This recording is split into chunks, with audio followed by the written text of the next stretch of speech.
buenas tardes. Estamos aquí de nueva cuenta con todos ustedes en una nueva emisión de nuestro programa Aquí Hablamos Derecho. Quiero agradecer a todos los que se encuentran a través de las redes sociales por estar ahí conectados para ver el programa de hoy. Tenemos un programa excelente, un programa que es de mucho interés para todos ustedes, para todos los abogados, para todas las personas, para todas las familias. Vamos a llevar este tema para que ustedes sepan de qué se trata lo que hoy vamos a hablar, que es el feminicidio, el impacto que causa en las familias y la mente del agresor. Para esto tenemos 3 invitados que son expertos en la materia.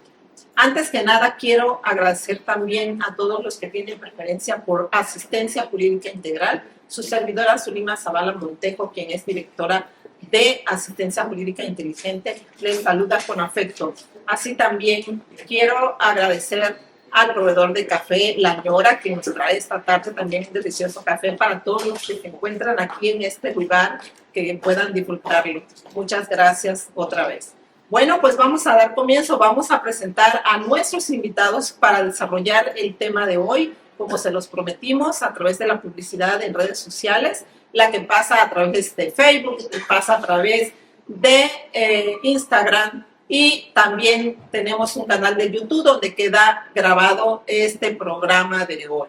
Muchas gracias nuevamente y bueno, vamos a dar comienzo con los invitados.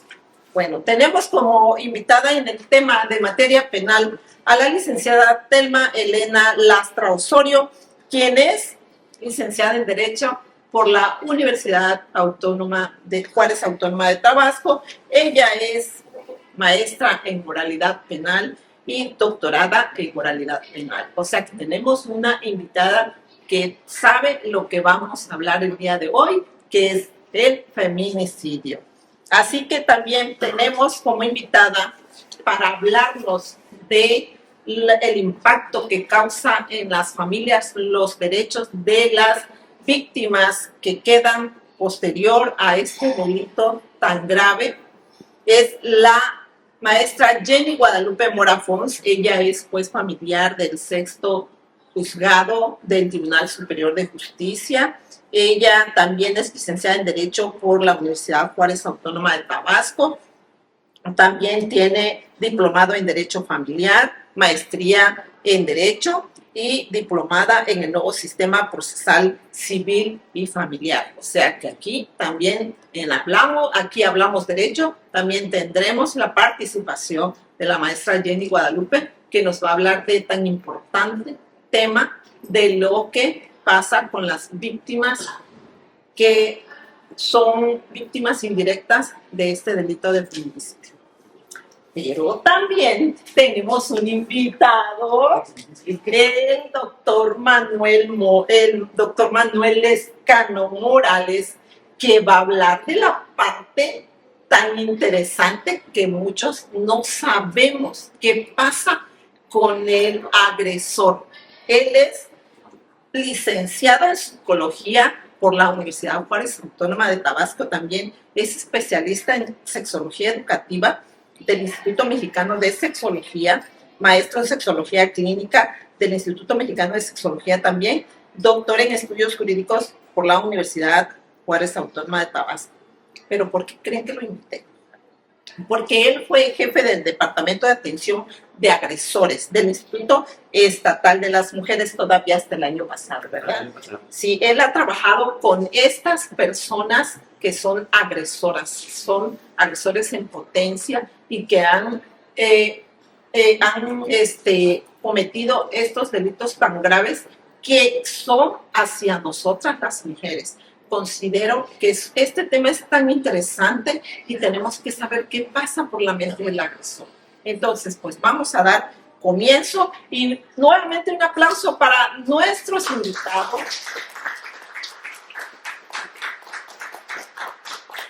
Muchas gracias por estar aquí, licenciada Telmalena, licenciada Jenny Mora Pons y Manuel. Bueno, Manuel le digo porque pues ya lo conozco, somos amigos, ya tenemos rato de estar así conociéndonos, ¿no? Y participando en algunas otras, en otras actividades, y precisamente andaba yo buscando un psicólogo que no encontraba, pero de repente me dijeron, bueno, Manuel es el indicado y por eso lo tenemos aquí. Pues vamos a dar comienzo con la licenciada que nos hable y que nos diga exactamente qué es el feminicidio, o sea, ¿por qué se da el feminicidio, maestra? Mire, conceptualmente la figura del feminicidio es exactamente aquella agresión infamante en contra de las mujeres por razón de género. Y la razón de género es exactamente que se trate de una mujer o de una niña. Luego entonces, desde que se dio el primer caso en Ciudad Juárez, recordarán todos y han visto muchos reportajes de las muertas de Juárez, que el primer asunto fue en 1991.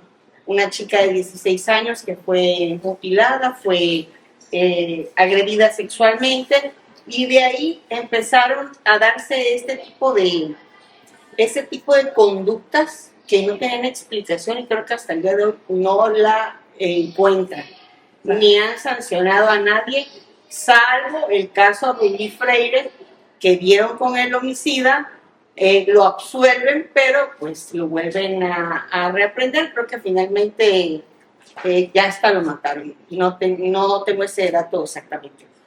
Pero bueno, quien se preocupa ya por crear una figura que castigue este tipo de delito infamante es el exministro Saldívar, quien en 2013, al ver la cantidad de mujeres que perdían la vida de manera a mano de su pareja, de su novio, de su concubino, de su amigo, de su jefe, de personas con las que tenía demasiada confianza, y de la forma en que perdían la vida estas mujeres, pues se preocupó para que los juzgadores, en lugar de calificar este hecho de muerte entre un hombre hacia una mujer, bueno, de ponerle un nombre.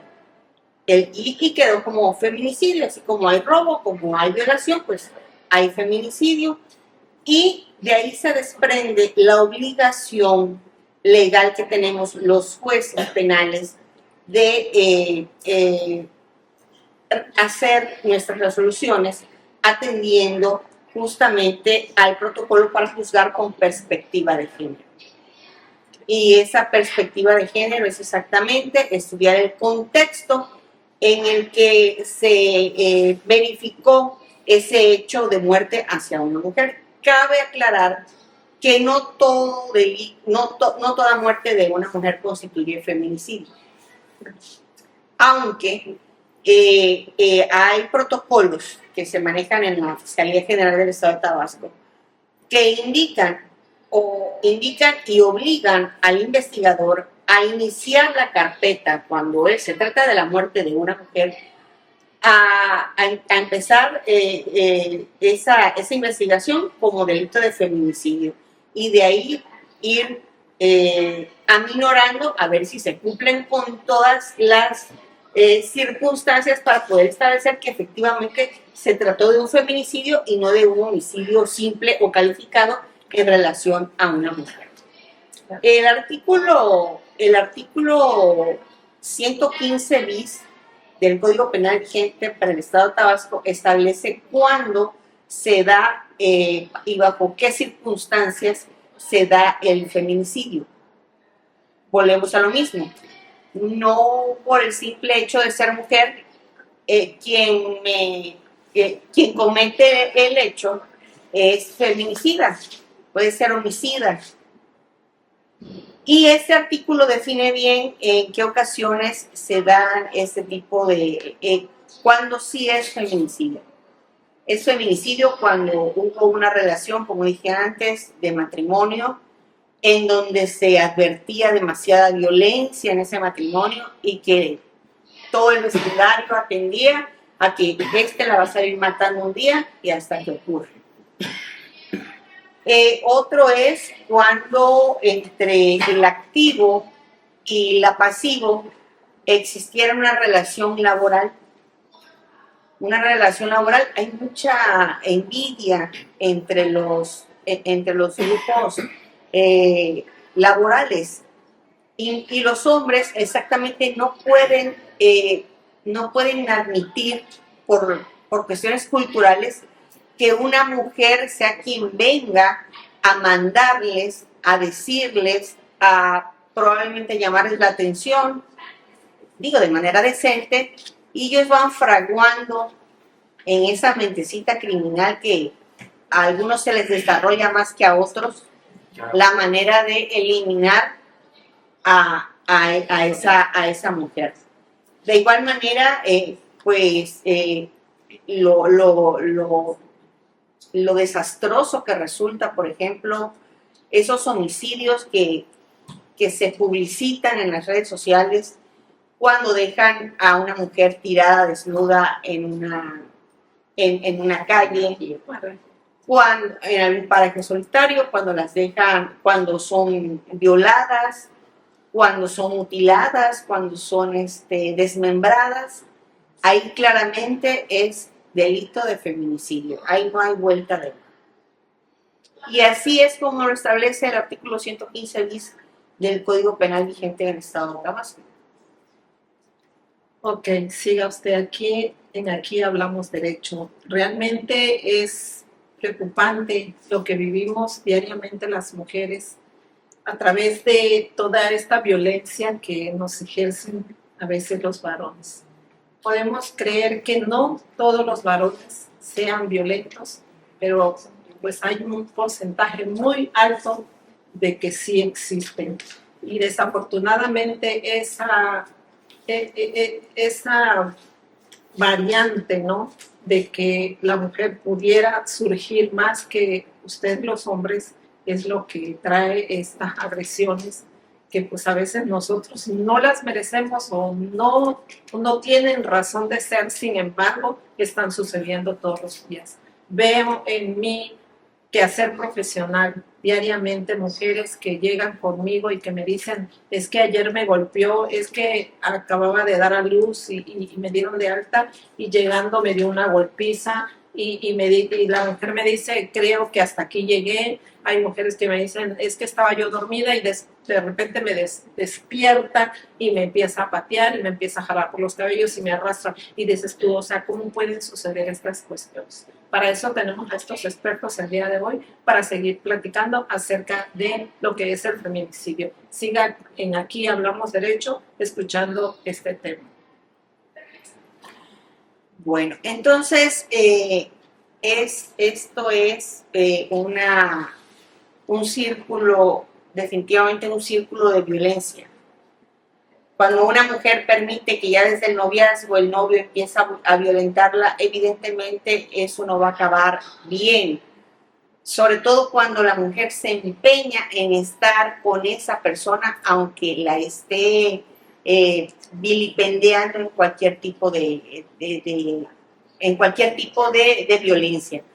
Porque está justamente ese protocolo del que se preocupó por hacer el exministro Saldívar, protocolo para juzgar con perspectiva de género, cuáles son los tipos de violencia que puede vivir una mujer dentro de una relación, por ejemplo, ya sea laboral, de matrimonio, de noviazgo, de convivencia, ¿cómo le llaman ahora? Convivencia en materia civil. Sociedad de convivencia. Sociedad de convivencia. Ajá. Existe. Relación de hecho. Relación de hecho. De hecho, también, sí. Entonces, existe desde la violencia sexual, violencia económica, violencia patrimonial, violencia física, violencia psicológica. Y desafortunadamente, hace 50 años quizá la mujer podía advertir que mi marido pues es celoso, es violento, no le gusta esto, no le gusta lo otro, pero no había nada que sancionara este tipo de situación. Luego entonces, afortunadamente ya nos tocó, por ejemplo, a los que estamos en este panel, nos tocó ya otra forma de pensamiento del hombre, ya no el tan machista, sino el parcialmente machista, que sí deja que la mujer pueda trabajar, pueda sostener a la familia, le da ciertas libertades, y ya conoce más a razón de toda esta apertura de comunicación que se da en torno a los derechos de las mujeres. Ya los hombres van frenando poco a poco ese actuar que tenían hace 50 años. Y donde no le quedaba otro remedio a la mujer más que aguantarse, porque no era ni libre económicamente, y sí dependía completamente del marido, y tenían de 6 a 7 hijos. Entonces, desafortunadamente, la vida de esa mujer era completamente opaca, no resaltaba en ningún tipo de ámbito, ni legal, ni de política, ni de una nada, y era ahí el aplastamiento del hombre que se sentía fortalecido porque él era el diputado, por ejemplo, él sí figuraba en los puestos o en los cargos públicos, y tú en la casa cuidando, y en la casa te hago lo que sea y no pasa nada, porque ni siquiera sabían manejar este tipo de temas que hoy están en boga completamente. Claro, maestra, creo yo bueno, discrepo un poquito con respecto al tipo de violencia que se ejercía antes en contra de las mujeres que estaban dentro del hogar. Pues era más físico, ¿no? Y pues en cierta manera económico, porque era el varón el que manejaba la economía totalmente. Pero creo que ahora el hecho de que la mujer salga del hogar, salga a trabajar, creo que ha recrudecido la situación, porque ahora es ella quien tiene más libertad de ejercer la economía, porque la está recibiendo de su trabajo, o porque sale y puede moverse de manera más libre. Creo que eso es consecuencia de que haya más violencia, y desafortunadamente termine en esas agresiones tan brutales que llevan al feminicidio. No en todos los casos. Insisto, es tanta la apertura de información que tienen de la comisión de delitos, de que cada vez se protege más a la mujer, que si la mujer en estos tiempos dice es que yo quiero trabajar y tú no me vas a impedir trabajar, y sí me caso contigo pero voy a seguir trabajando, entonces ya no es como antes de que te casas y dejas de trabajar. Claro, ya no. Entonces serían otras las circunstancias de aquella mujer que sale a trabajar por permiso del marido, que la lleven a un hecho de feminicidio, y no justamente por manos del marido, sino del grupo social con el que se anda moviendo. Ok, bueno, pues como ustedes escuchan aquí Hablamos Derecho, pues sabemos que también hay víctimas indirectas en esta situación cuando surge una agresión brutal en contra de una mujer y que pues pierde la vida a manos de su pareja sentimental, o como nos dice la maestra, por el grupo donde se mueve. Y entonces para eso pues podemos platicar también con la maestra Jenny acerca de quiénes serían las víctimas indirectas en estos casos cuando se da un delito de feminicidio. Sí, maestra Zuli, con gusto. Muchas gracias por haberme invitado a su programa, compañeros panelistas, personas, amigos que se encuentran aquí, que nos escuchan en redes sociales. Muchas gracias y muy buenas tardes. En atención a la pregunta, las víctimas indirectas de feminicidio. Estas son todas las personas o familias que se encuentran o se encontraban cerca de la víctima, que dependían de ella, ya sea económicamente, emocionalmente. Podemos citar a los padres de la víctima, a los hermanos, a los hijos. Como podemos apreciar, no solo los hijos son víctimas indirectas del feminicidio, sin embargo, son los que sufren el mayor impacto. En un instante, los hijos se quedan en una incertidumbre, en una inseguridad jurídica, ¿sí? Podemos decir también que muchas veces se encuentran expuestos al abandono, a ser desprotegidos, en un estado completo de vulnerabilidad. Se ha dicho que quedan en un estado de orfandad, así lo define el Protocolo Nacional para Atención de Niñas y Adolescentes en casos de feminicidio. Como vemos, son derechos humanos que en un instante pierden, en un instante se encuentran en un estado total de zozobra.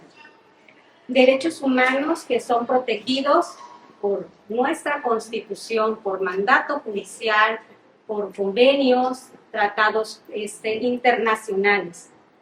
El artículo 4 constitucional, ¿sí?, obliga al Estado, por una parte, a que en todas aquellas decisiones y actuaciones donde intervenga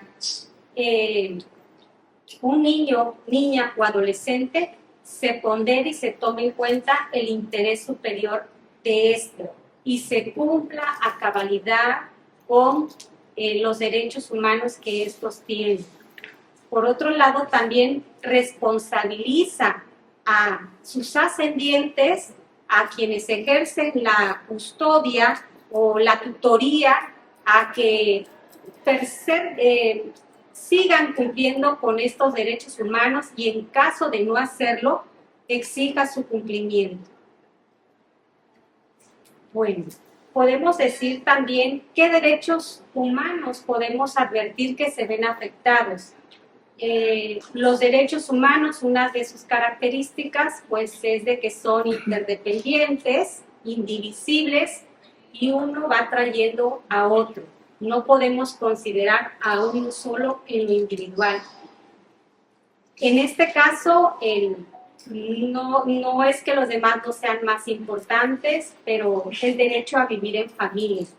Ese derecho en un instante lo pierden, y de ahí pues todos los que podemos considerar que se derivan. Lo que el núcleo familiar consideramos que le otorga a estas víctimas indirectas. Como sabemos, el derecho a la educación, el derecho a la salud, el derecho a la vivienda, al sano esparcimiento, a vivir libre de violencia, a vivir en paz. Todos estos derechos humanos son los que se ven de alguna manera coartados en un instante. Okay. Bueno, pues seguimos en Aquí Hablamos Derecho, y qué interesante es conocer acerca de quiénes son las víctimas indirectas de este delito de feminicidio. Como dijo la maestra Jenny, pues sabemos que están los hijos, los hermanos, los padres, en fin, las familias ampliadas, las familias tradicionales, entonces todos inmersos en esta situación, porque pues como dijo la maestra, los niños son los que más sufren en esta situación cuando la madre muere y el padre tiene que ir a la cárcel, porque pues tiene que demostrar que realmente cometió o no el delito. Y pues es ahí donde tenemos que, el Estado tiene que proteger a estas víctimas, que serían los niños, con respecto a los alimentos. Estaríamos hablando de los alimentos, estaríamos hablando de la guardia y custodia, la patria potestad, en fin, todo eso que incluye la protección a todas esas víctimas. En estos casos, maestra, ¿quiénes serían los primeros que tendrían injerencia en tener la guardia y custodia de estos niños? Bueno, antes de contestar a su pregunta, maestra, me gustaría comentar acerca de las reformas que hubieron en el Código Civil Claro el que año sí. pasado, Es en importante. marzo, porque son precisamente relacionadas con el feminicidio. Perfecto. Me permito leer la exposición de motivos que hace la autora de esa iniciativa y se lee de la siguiente forma. Claro. En el país hay muchos menores de edad que deben quedarse con la familia de los violentadores de sus madres, situación que debe ser prohibida y armonizada mediante la libertad de configuración legislativa para efectos de validar la pérdida de la patria potestad, tanto del padre del menor como la conferida a los abuelos paternos, con el objeto de preservar el interés superior del niño y asegurar así su sano desarrollo personal en un ambiente armonizado de cuidado, procuración y atención, brindando por sus ascendientes maternos. Se hace la reforma así al Código Civil el año pasado en el artículo 407. Ese artículo, maestra Zuli, nos obliga a las autoridades que conozcamos de asuntos de pérdida de patria potestad por el delito de feminicidio a aplicar el protocolo que acabo de mencionar, el protocolo nacional de atención para niños, niñas y adolescentes que quedan en estado de orfandad por el feminicidio.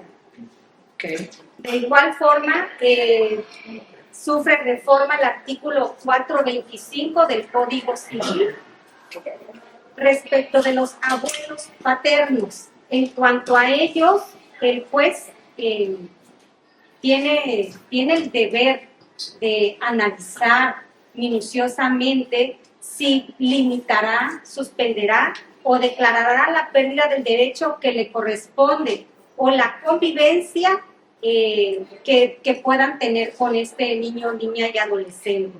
De igual forma, el artículo 452, que realmente es claro, donde la pérdida de la patria potestad se pierde. En la fracción primera nos dice, cuando el que la ejerza intente privar o prive de la vida a la madre con quien comparta la patria potestad.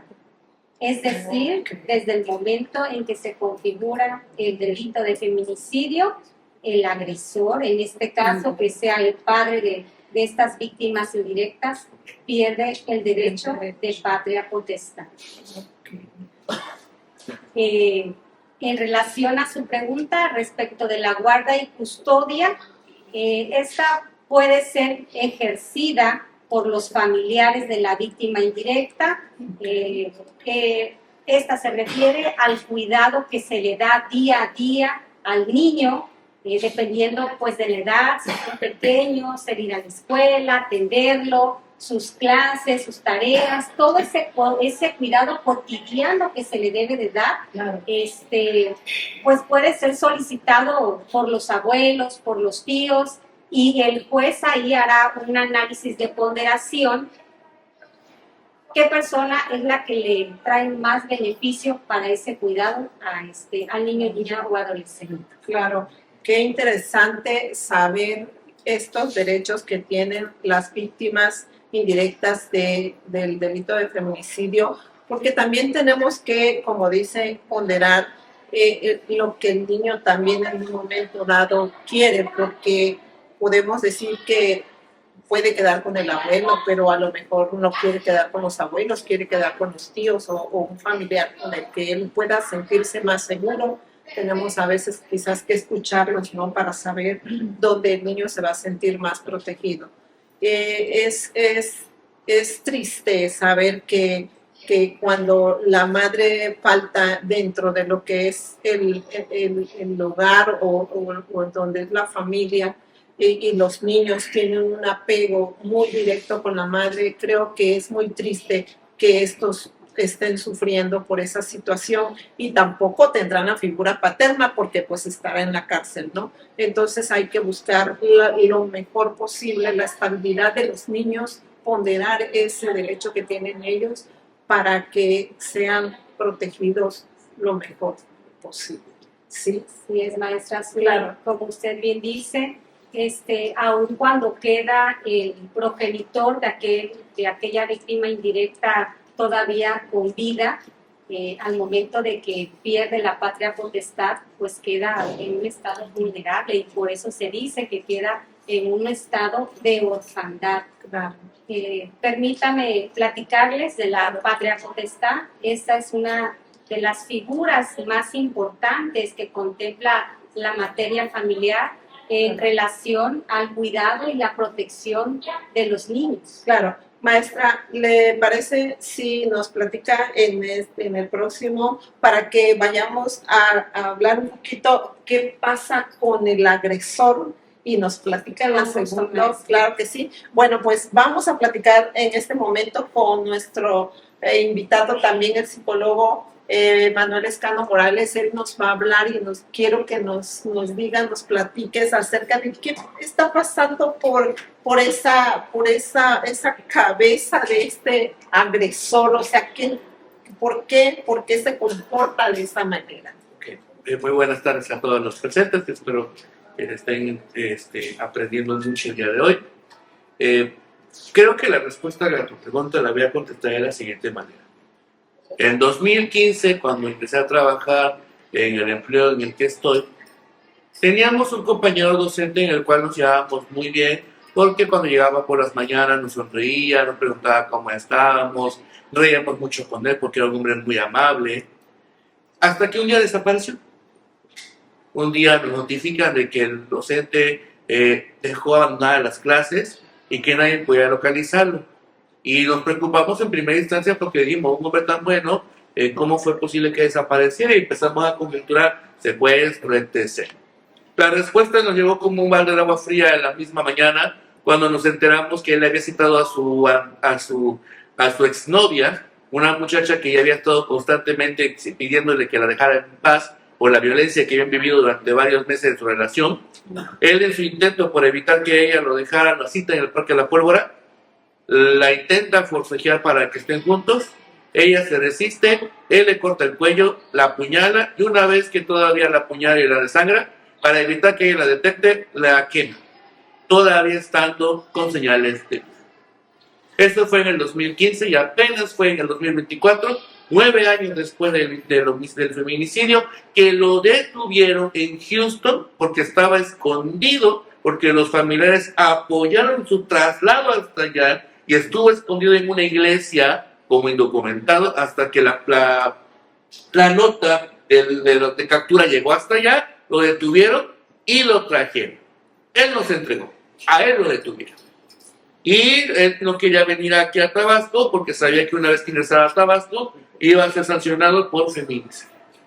Este fue mi primer acercamiento con este tema y quiero dejar bien claro este punto para todos y todos. Las personas, los varones que matan a una mujer bajo el esquema de feminicidio no son unos enfermos.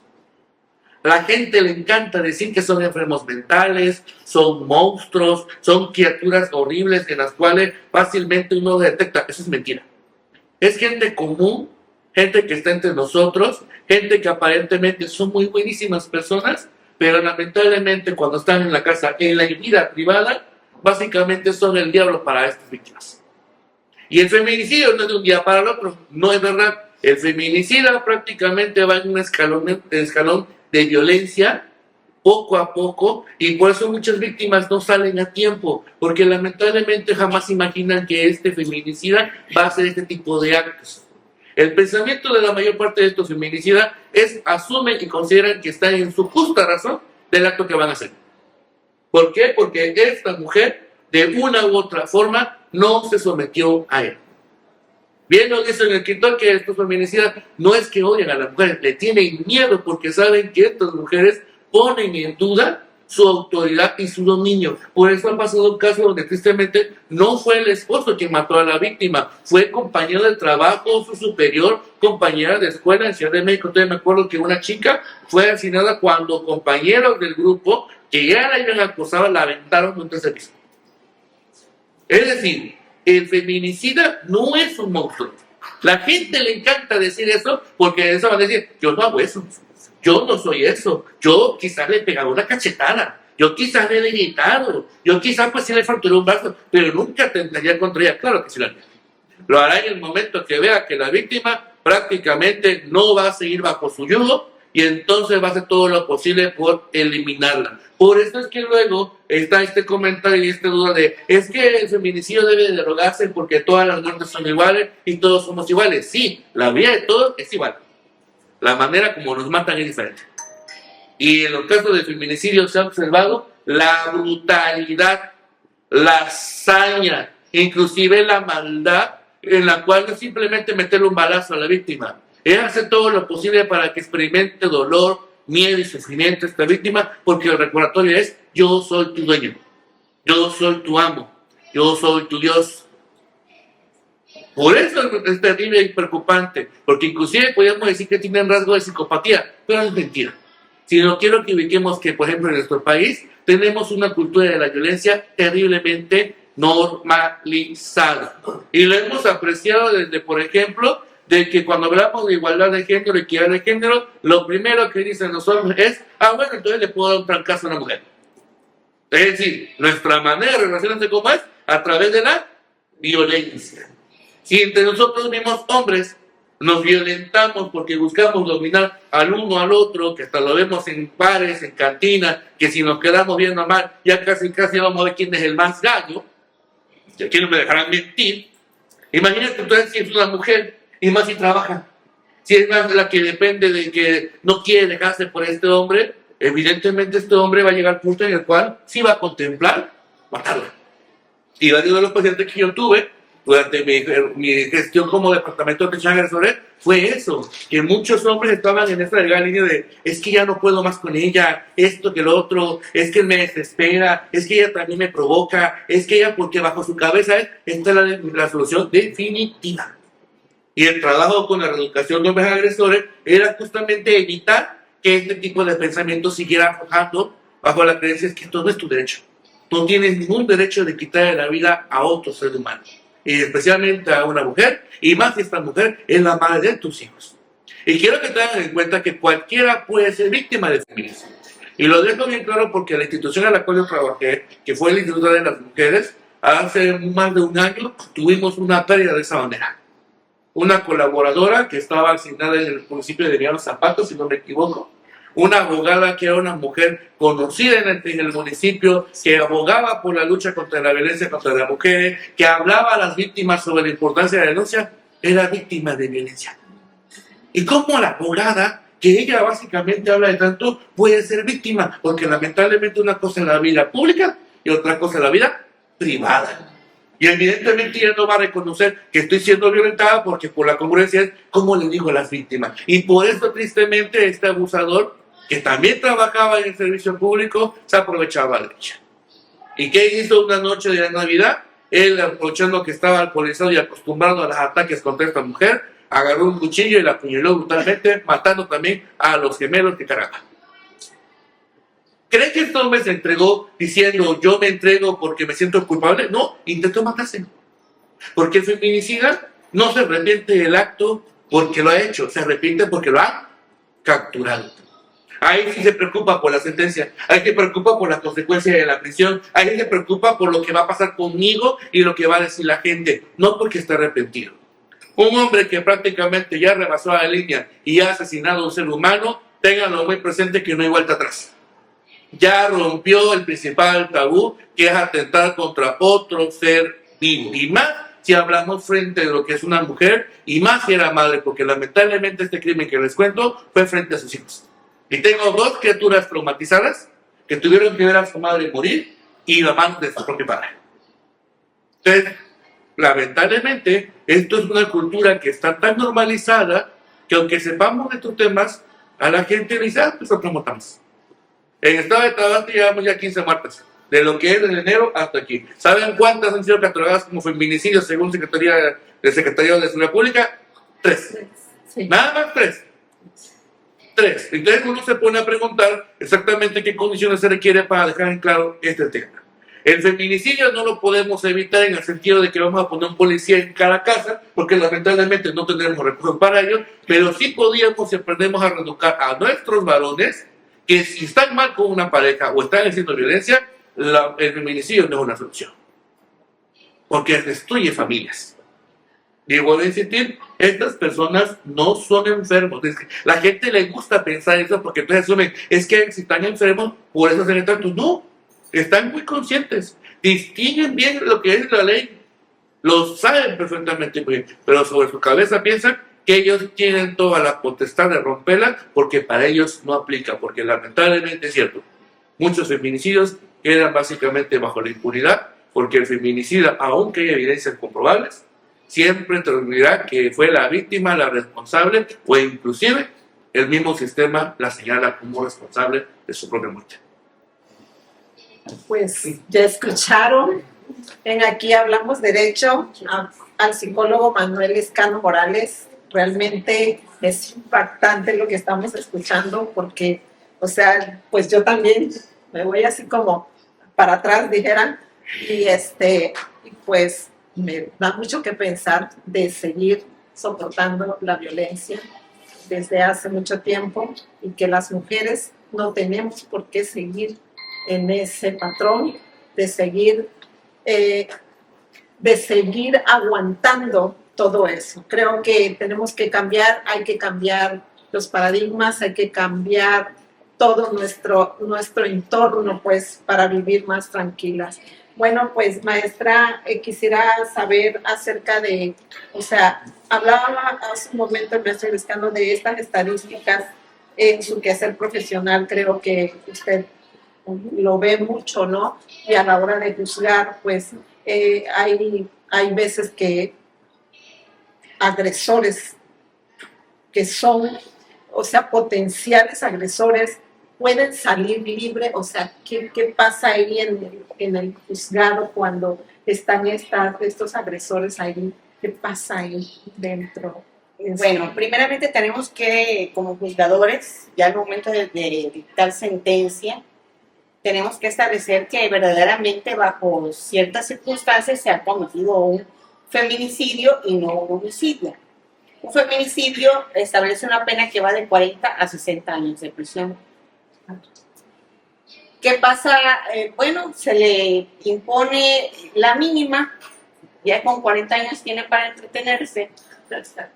Y en relación a su pregunta, difícilmente uno de los delitos más fáciles de comprobar o corroborar o investigar es el de homicidio, sobre todo cuando se trata de pareja, de la misma familia. Y entonces, bueno, pues se le condena a una pena mínima de 40 años, pero finalmente, al cumplir la mitad de esa pena, tiene derecho a una libertad condicionada. Y pues, y como yo sí creo mucho en la reinserción, estoy segura que hasta con 5 años salen arrepentidos de lo que hicieron. Porque no es nada agradable estar en un reclusorio donde pasan tantas cosas, hay tanto brote de enfermedades, hay tantas ejecuciones dentro de los reclusorios, que el que entra por una cosa sale arrepentido y que con 5 años fuera suficiente. Claro, está que pues ya ha sido tanta la cantidad y que a nivel mundial México se colocó en el 10º lugar de feminicidios desde 1993 al 2020, que tienen que establecer este tipo de penas, tienen que protocolizar muchas cosas para que verdaderamente se pueda, primeramente, como dije, investigar como feminicidio y finalmente sancionar como feminicidio.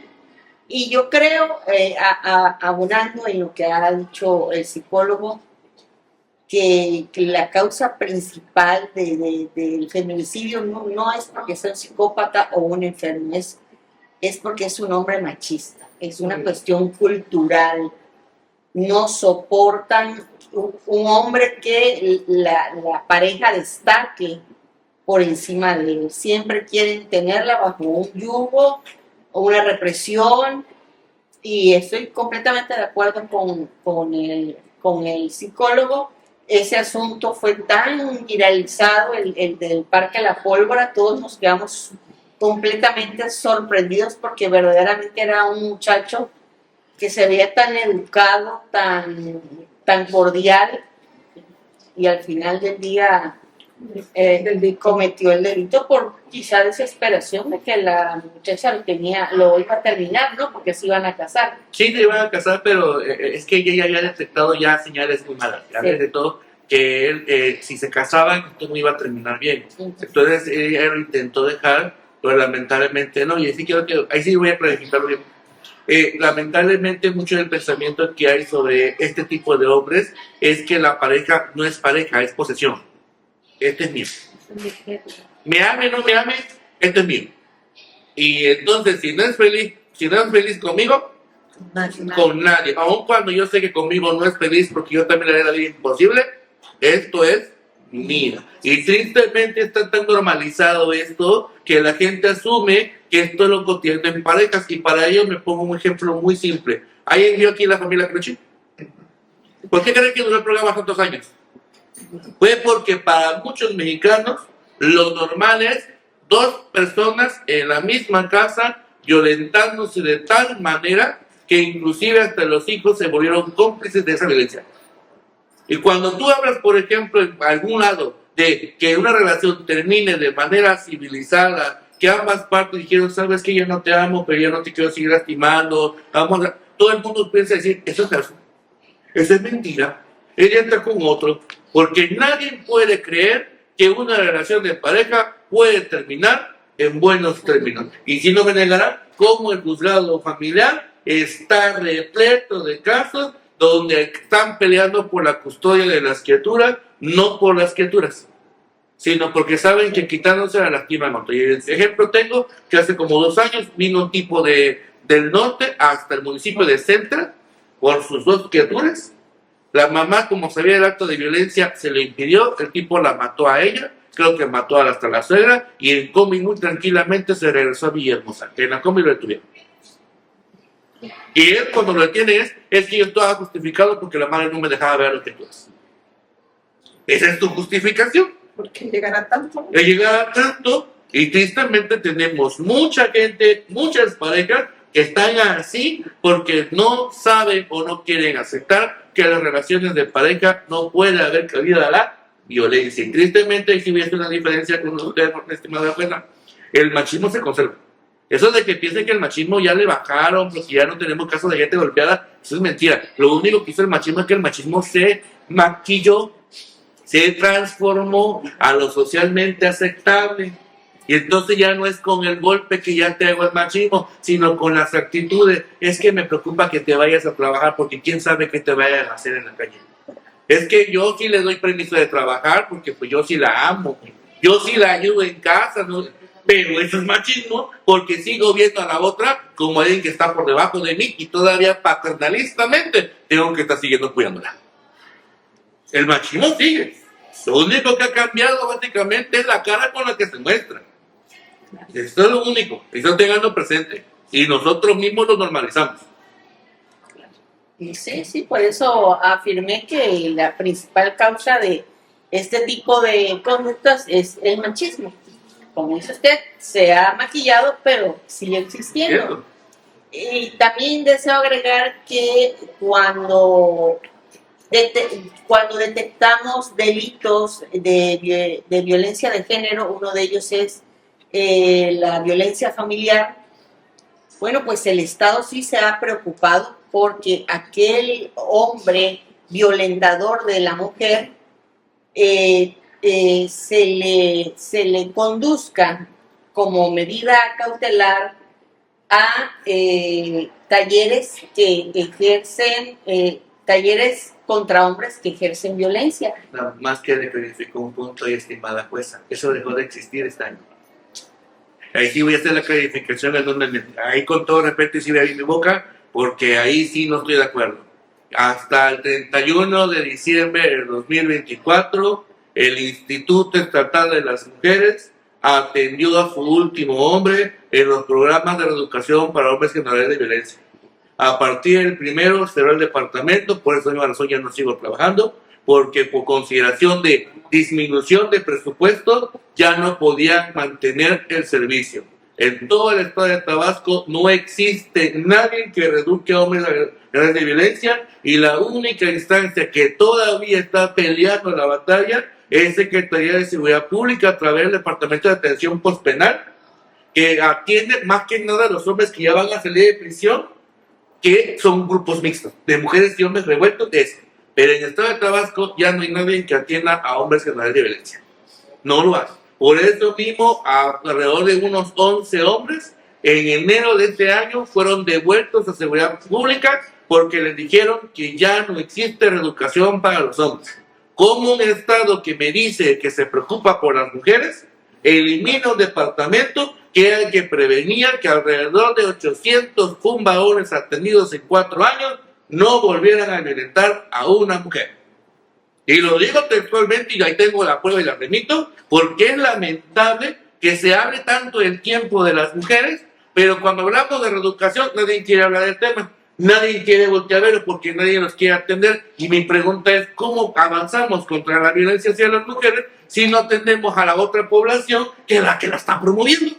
Por eso el feminicidio, la violación, el abuso no disminuye, porque aunque le metamos hasta 100 años o condena perpetua a los delitos, no bajan. Por la sencilla razón de que el problema no es la atención y la sanción, es la prevención. Vayan a una preparatoria, vayan a una secundaria, vean cómo nuestros adolescentes varones se comportan. Vean TikTok, vean cuántos benditos influencers hablan de que para que uno sea hombre tiene que someter y aplastar a la mujer, porque la mujer es una embustera, una manipuladora, una víbora, y uno como hombre tiene que aprender a dominarla. Y entonces tú te preguntas ¿la gente busca mal o la gente busca una sirvienta, una compañera o una esclava sexual?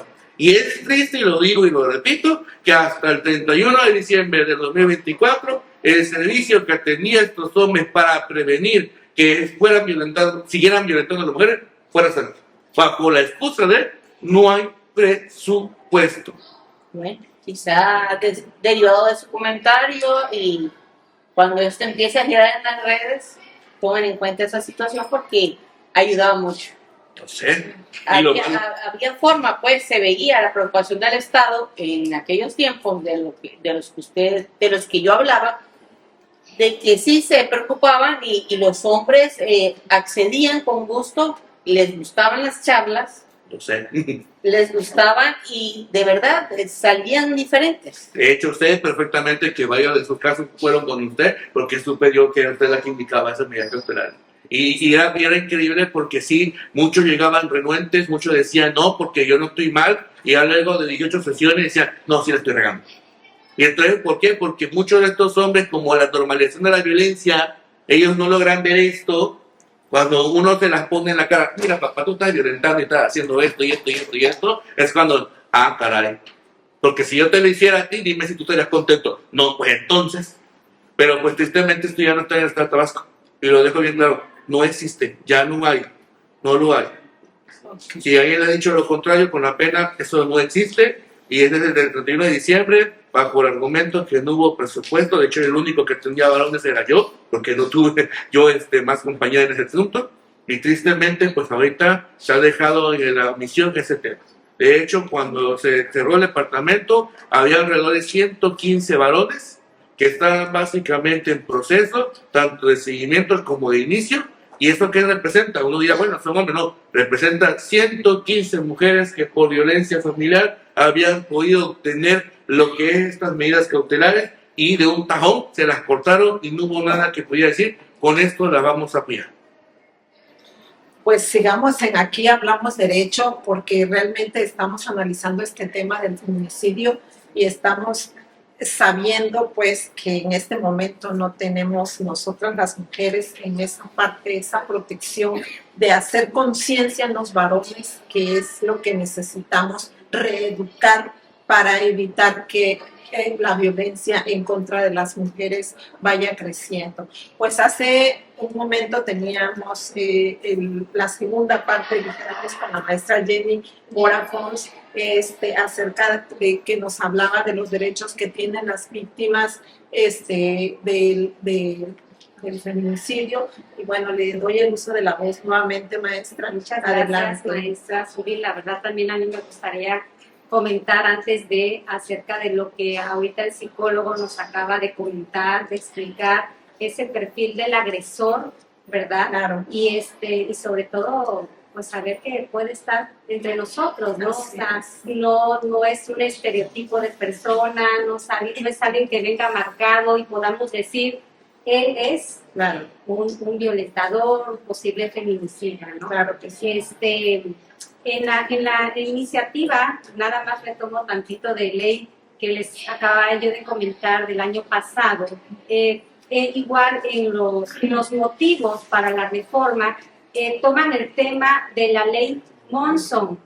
Esta iniciativa da pie a la reforma del Código Civil en el estado de Puebla. Este fue el primero que hizo la reforma respecto de la pérdida de la patria potestad de forma inmediata del feminicidio. Esto es en relación a una abogada, Cecilia Monson, que también era feminicista, y ella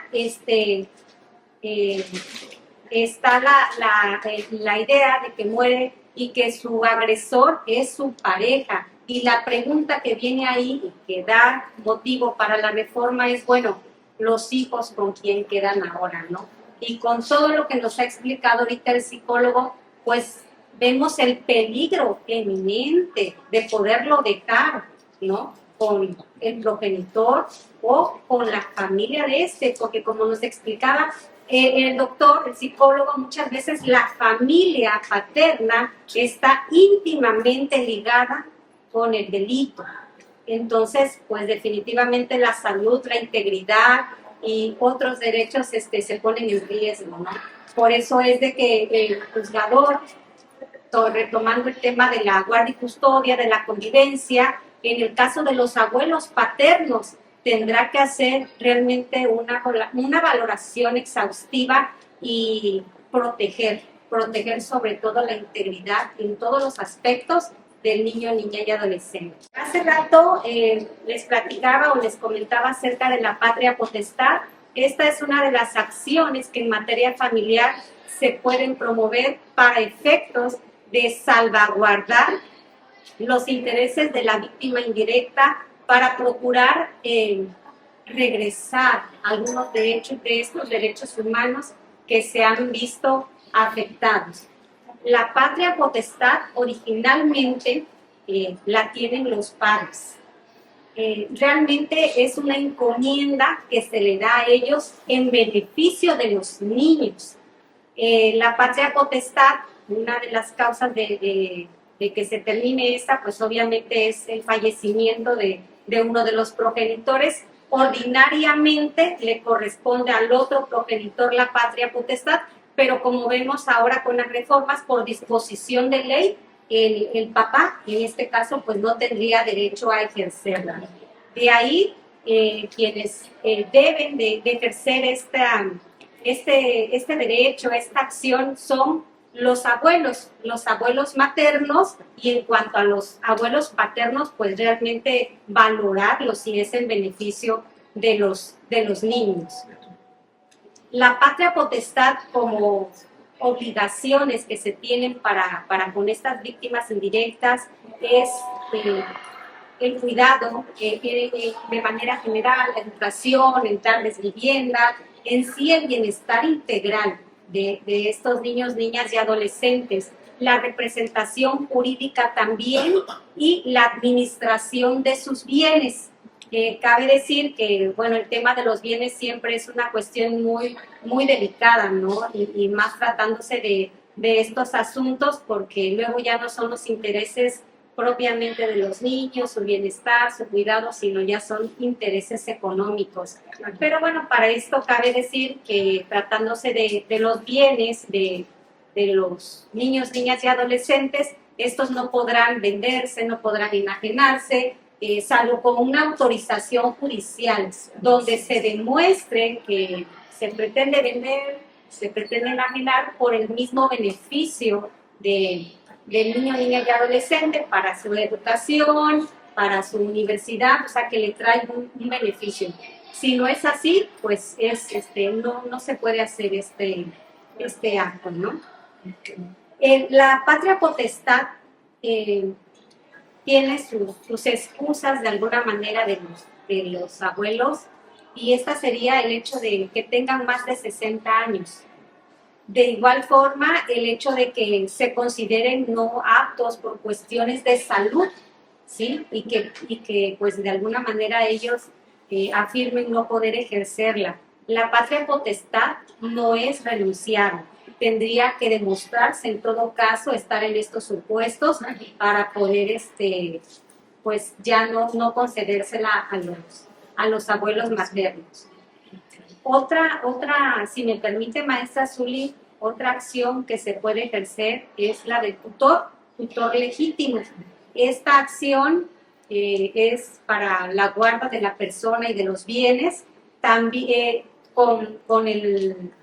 haciendo hincapié que son sobre las personas que no se encuentren bajo la patria potestad.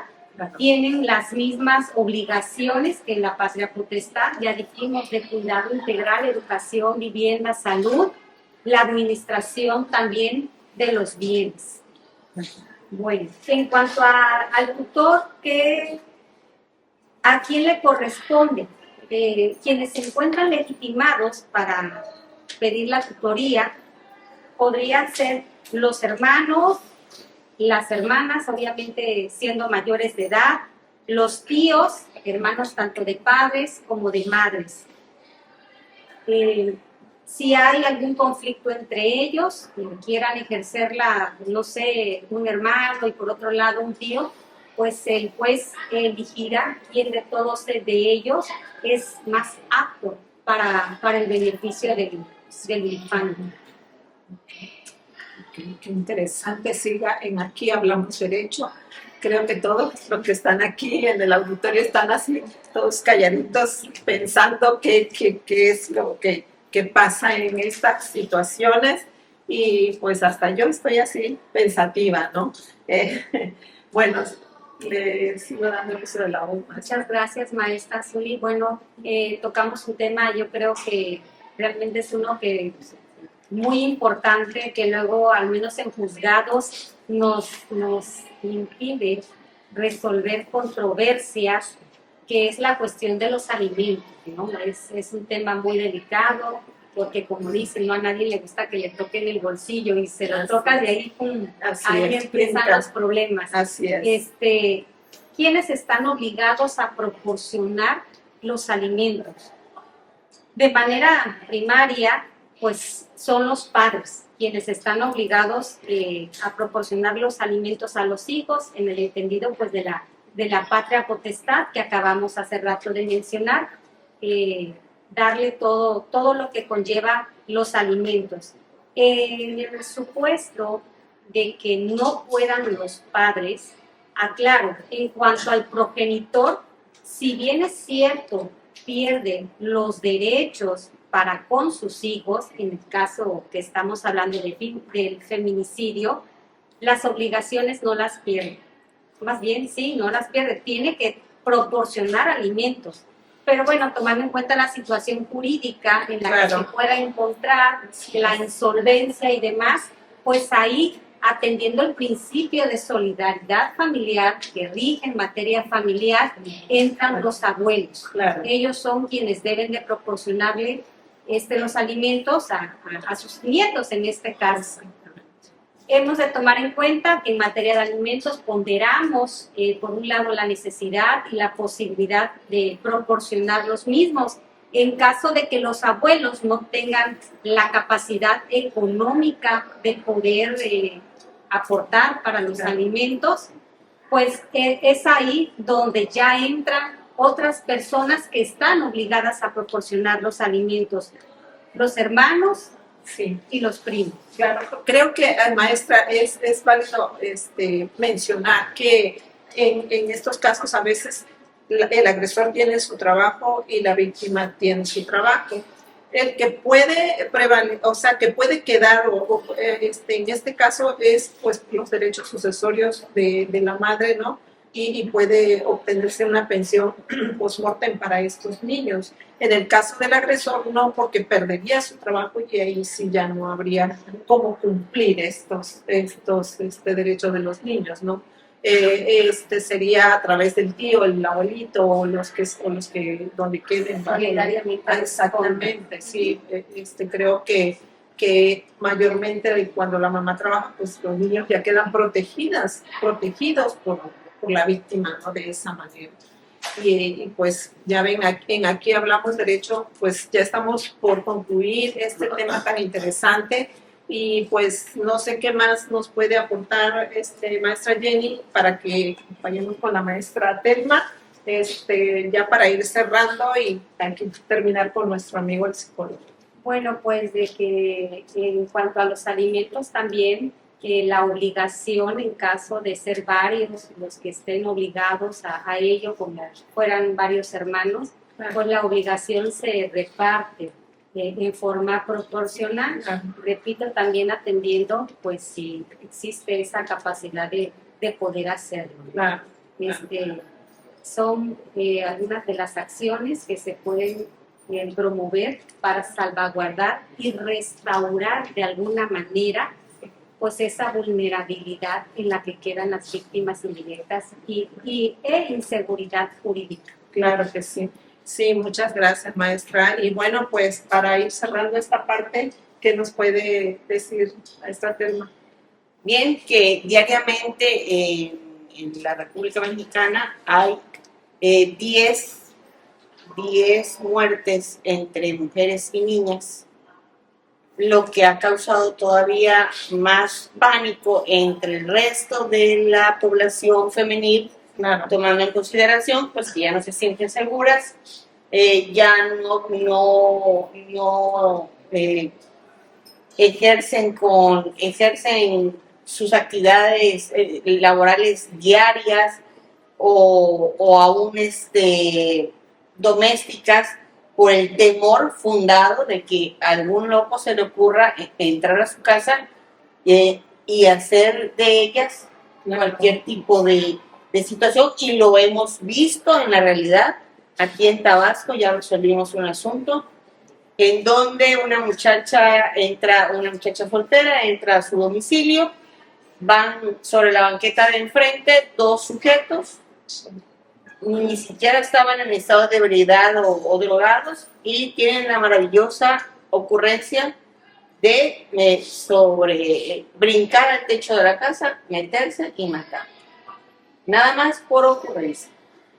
Entonces, pues ya hay más que pensar qué es lo que está pasando, por qué las mujeres ocupamos ese puesto tan vulnerable de poder ser tan sometidas de algunas, no todas, unas que detectan la violencia, este ciclo de la violencia, e inmediatamente se alejan de esa persona tóxica, otras que no pueden hacerlo, otras que no pueden o no quieren tampoco hacerlo, y terminan pues en este tipo de situaciones lamentables además. Claro. Y pues sí, México ya ahorita es de los punteros en cuanto a los países que con más feminicidios. Y qué penoso, ¿no? Que para que se sancione este tipo de delitos se tenga que seguir una serie de pasos escalonados en donde se establezca si es feminicidio o es homicidio. Claro que sí. O sea, esto en razón a la pena, porque es elevadísima la pena del delito de feminicidio. Y como bien lo dijo el psicólogo, esto es cuestión de prevención, esto es cuestión de educación, no de aumentar sanciones. El aumentar sanciones no nos lleva absolutamente a nada. Reeducar. Es reeducar y nos toca a las madres con hijos varones. También las mujeres, a no permitir la violencia. Déjese de las madres, los padres. Bueno, ahí voy a meter mi cuchara. No solamente las madres, toda la familia que decidió tener un hijo o una hija son responsables de romper con esta cadena. ¿Por qué lo menciono? Porque es muy triste que la gente le encante decir que las madres eduquen. No, déjame, ni modo que fuera la Virgen María y tuvieron la criatura por obra del Espíritu Santo. No, hubo padres. Si el padre es ausente es otra cosa, pero hubo un padre también que también tiene toda la responsabilidad de reeducar a sus criaturas también. No dejarle la carga a la otra para decirle algo, es que yo te las dejé a ti y mira cómo salieron. Ah, bueno, entonces tú que estabas pintado, sí.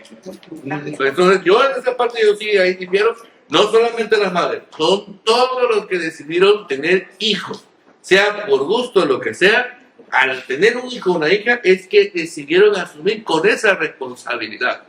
Y ya entramos a otro tema que no voy a alargar porque capaz terminemos peleando con gente porque es que hay gente que es padre y hay gente que es progenitor, son dos cosas muy distintas. Es que, doctor, ¿sabe qué es lo que pasa? Que es cierto, o sea, la responsabilidad es de ambos, pero hay algo, digo, sin pretender denostar al hombre, ¿verdad? Pero hay un chip por ahí en el hombre, en juzgados, cuando hacen convenios de guardia y custodia y todo, de verdad que tiene que aclarárseles que no por el hecho que queden bajo el cuidado de la mamá, ellos se dan y nada más los tienen el sábado de cine, de parque, del heladito y te lo entrego y ahí está tu paquetito. O sea, sí queda la mayor parte del tiempo al lado de mamá, pero tú tienes que intervenir también en su educación, en su formación, en todo. Pues. Claro. Pero esa es la idea generalizada. Y es triste, y es triste. Y toda la culpa la tiene la mujer. Exacto, le encanta decir que no. Es de ambos. ¿Por qué? Porque la relación habrá terminado, pero el labor de madre y padre se acaba hasta que la criatura o los padres se mueran. Y es triste ver cómo muchos padres asumen y creen que porque pagan la pensión, porque lo ven los fines de semana, ¡wow! El padre del año. Ay, que ya le cambió los pañales, el padre del año. Estás cumpliendo con tu papel. Estás cumpliendo con él, no porque tengo que darte un premio por hacer algo que tú decidiste de una u otra forma a convertirte en ser papá. Y si me dan chances de terminar yo, también aprovechando, Claro. Yo lo dije en el 31 de diciembre del 2024, lo repito y lo dije el 6 de enero de 2025 y lo volví a repetir el 23 de enero de 2025. No importa si eres hombre o mujer, o la creencia que tú tengas. Si eres aquella persona que desecha y reniega de la reeducación de los hombres generadores de violencia, a ti también te convierte en otro cómplice más de la violencia de género. Porque esta reeducación no solamente es cosa de hombres, es cosa de todos. Y lamentablemente esta población, nos guste o no, existe, requiere atención, porque al atenderla podemos hacer realmente un cambio de que dejen de estar cometiendo esta clase de delitos. Pero mientras que haya personas, sea hombre o mujer, bajo la creencia que tengan, de que no es importante, que mejor todo lo volteemos a ver a las mujeres, que no volteamos a ver a esta población, el problema va a seguir y esto no va a cambiar. Entonces, esa sería básicamente mi aportación final en el tema. Ok, pues ya escucharon, en Aquí Hablamos Derecho, este tema nos pasamos un poquito del tiempo, pero creo que fue bastante amplio y bastante entendido lo que quisimos decir. Mujeres, hombres, ya basta de agresiones. Creo que se vale vivir feliz y lograr que estos delitos de feminicidio vayan a la baja cada día. Les esperamos en un próximo programa en Aquí Hablamos Derecho y les agradezco profundamente el haber estado conectado aquí en las redes sociales. Hasta pronto.